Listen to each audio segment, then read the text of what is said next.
imagens são assustadoras. Do lado de Israel, construções severamente danificadas.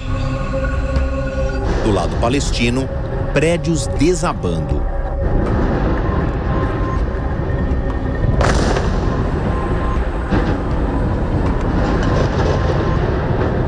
A destruição é o resultado do ataque do Hamas, bem cedo no horário local, contra dezenas de alvos do outro lado da fronteira.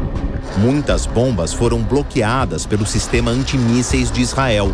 As que penetraram a defesa caíram em áreas residenciais. O contra-ataque foi imediato e muito severo. O primeiro-ministro Benjamin Netanyahu anunciou uma guerra e avisou que seu país irá sair vencedor. No meio do conflito, homens e mulheres de todas as idades. Há registros, inclusive, de crianças mortas nas explosões.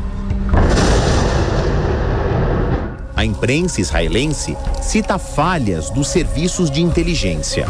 O ataque do Hamas, embora na calada da noite, poderia ter sido previsto. Houve troca de agressões entre policiais judeus e fiéis muçulmanos nos arredores da mesquita de Al-Aqsa, um dos templos tido como local sagrado pela religião islâmica.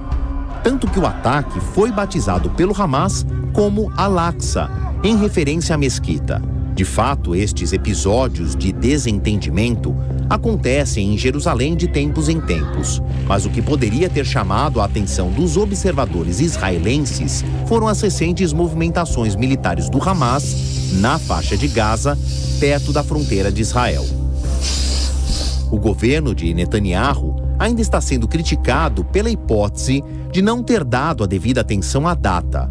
O bombardeio da milícia palestina coincide com os 50 anos da Guerra do Yom Kippur, quando Israel foi vítima de agressões do Egito e da Síria. O episódio se tornou um dos marcos da tensão no Oriente Médio em 1975. As reações internacionais só crescem. A chefe do Conselho Administrativo da União Europeia, Ursula von der Leyen, declarou se tratar de terrorismo na forma mais desprezível e acrescentou que Israel tem todo o direito de se defender destes ataques hediondos. O presidente americano Joe Biden convocou a imprensa para dizer que o apoio dos Estados Unidos a Israel é sólido como uma rocha e inabalável. A Casa Branca ainda colocou à disposição os recursos de inteligência para apoiar o governo de Benjamin Netanyahu. O presidente Lula condenou o que chamou de ataque terrorista. O Brasil, que agora preside o Conselho de Segurança da ONU, convocou uma reunião de emergência para este domingo. Mais de 14 mil brasileiros vivem entre Israel e a faixa de Gaza. O Itamaraty confirmou que um deles foi ferido nos conflitos e está tendo apoio da Embaixada Brasileira. As autoridades buscam contato com outros 2 brasileiros ainda não localizados. Por conta do fuso horário, já é madrugada de domingo em Israel e os ataques devem seguir pelo resto do fim de semana. Netanyahu fala em vingança depois desta data. O exército disse que as tropas israelenses ainda enfrentam centenas de combatentes palestinos do movimento islâmico Hamas que se infiltraram a partir da faixa de Gaza.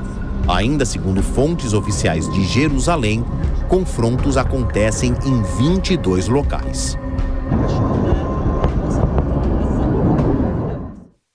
Pois é, o Marcelo Favalli vai trazer uma explicação importante para a gente. Estamos falando o dia inteiro, Favalli, sobre a faixa de Gaza. Onde fica exatamente essa região? É claro que para a gente lidar com uma porção geográfica que não está muito no imaginário de todo mundo, eu usei aqui recursos gráficos, um mapa para a gente entender com riqueza de detalhes a essência desse conflito.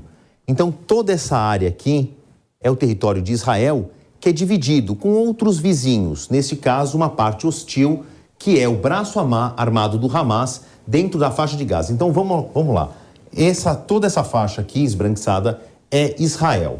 A faixa de Gaza não é nenhum exagero quando nós aqui da análise falamos que é uma pequena extensão de terra em comparação com o resto do território israelense que fica espremido entre o Estado de Israel e aqui o mar Mediterrâneo. A gente está falando aqui nos confins do mar Mediterrâneo, mais para cá, aqui a oeste, está a Europa. Mas vamos falar da faixa de Gaza. Então, todo esse ataque que começou ainda no amanhecer deste sábado, no horário local, em Israel, partiu desta pequena faixa de terra. Houve um ataque muito bem coordenado por esse grupo, por essa milícia, por essa união de combatentes que é o braço armado do Hamas. Ao longo do nosso programa a gente vai esmiuçar o que é o Hamas. Mas vamos lá. Aqui, neste outro mapa, o elemento onde caíram os primeiros disparos. Nós, em termos de comparação, estamos falando desses militantes do Hamas que têm equipamentos, são financiados por outros grupos de outros países, mas são equipamentos muito mais rudimentares se a gente olhar para o enorme poderio, inclusive muito bem atualizado tecnologicamente, de Israel. Então, esses disparos que saem da faixa de Gaza em direção ao território israelense são meio aleatórios. É claro que eles têm uma direção, um norte. Quanto mais esses disparos atingem Tel Aviv, que internacionalmente é conhecida como a capital de Israel, mas Israel prefere apenas chamá-la da sua maior cidade, o seu centro financeiro, que Israel gosta de pensar que Jerusalém é a sua capital, é claro que quanto mais esses disparos caem em Tel Aviv, maior é o número de mortos. Jerusalém está aqui, na capital. Veja que os disparos caíram relativamente longe de Jerusalém. Isso não é uma coincidência. Por quê? Porque o Hamas, que está aqui na faixa de Gaza, é de uma orientação sunita. Eles estão dentro do escopo do islamismo. Eles professam a religião muçulmana. E, obviamente, que eles não vão atingir Jerusalém. Porque dentro de Jerusalém existe um setor cristão, um setor judaico e um setor muito, muito importante para a fé islâmica. A exemplo da mesquita de Al-Aqsa, que é um dos territórios, um dos terrenos, um dos solos mais sagrados para os islâmicos. Então, o Hamas jamais vai disparar com Jerusalém para não incorrer no risco de explodir aquela mesquita que ele tem como um solo sagrado. Mas a gente percebe que não, coincidentemente, está muito concentrado aqui em Tel Aviv. Israel tem o chamado Iron Dome, ou numa tradução, uma redoma de ferro, que ela não é física, é um sistema muito inteligente, com inteligência artificial, de monitoramento desses foguetes que vêm, ora da faixa de Gaza, majoritariamente, pouco da Cisjordânia, ou que vem aqui de grupos armados anti-Israel que estão no Líbano, mas esse chamado Iron Dome fica monitorando o céu de Israel, disparando contra mísseis que vêm do território hostil. É muito eficiente, mas como os disparos da faixa de Gaza nesse sábado foram um enorme volume, muitos passaram por essa redoma, por essa cúpula de proteção de mísseis terra-ar e caíram aqui majoritariamente em áreas residenciais de Israel. Por isso, essas imagens de muitas pessoas tentando combater incêndios provocados nas suas casas. Por isso que a gente tem, entre esses 200 mortos confirmados até agora, às 6 horas e 32 minutos no horário de Brasília, aqui no Brasil, 200 mortos em Israel, entre homens e mulheres de todas as idades, e inclusive crianças, porque esses disparos atingiram zonas residenciais. Agora, é uma situação muito complexa, a doutora Maristela Basso falava disso, falamos ao longo de toda a nossa programação, é uma equação com muitas variáveis, entre elas essa aqui, isso é o coração de Jerusalém, a chamada Cidade Velha, que remonta a mais de 5.000 anos de história nas 3 religiões monoteístas do mundo, o judaísmo, o cristianismo e o islamismo, nesta ordem de aparecimento.